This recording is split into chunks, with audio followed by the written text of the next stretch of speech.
A huge night in New Hampshire where voters are making their voices heard in the first primary of the presidential election. And it's starting to look a lot like a rematch for the White House. NBC News and the Associated Press calling the state for President Joe Biden and former President Donald Trump just minutes after the polls closed at 7 o'clock our time. Tough news for Minnesota Congressman Dean Phillips, who's been challenging Biden for the White House. Chief political reporter John Croman in New Hampshire tonight with how the Phillips campaign is feeling after the news. Hi, John.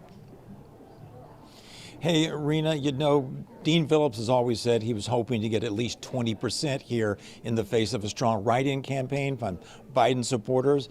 And so the Dean team is counting this one as a victory, something that puts a relatively unknown Minnesota congressman on the map as the presidential sweepstakes moves beyond New Hampshire. And we just earned 20% tonight, and no one knew who you were 10 weeks ago. Nobody.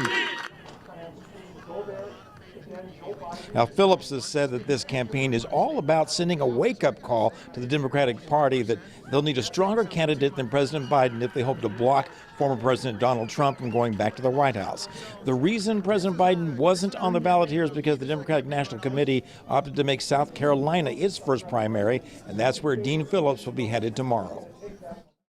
And this country's ready for the future, and that's what this is all about. And tonight was a miraculous outcome, if you ask me. If you told me I'd be in the 20s 10 weeks ago, gosh, I was praying for it, but I never thought it was possible. Phillips told us tonight that he hopes to see national polls showing how he would do in a head-to-head matchup with President Trump or former President Trump. President Biden tonight said that the results here show that Trump will be the nominee, and he pointed out that Biden is the only one who's ever defeated Trump. And Rena, the president did not mention Dean Phillips in his statement. Back to you. All right. Thank you, John.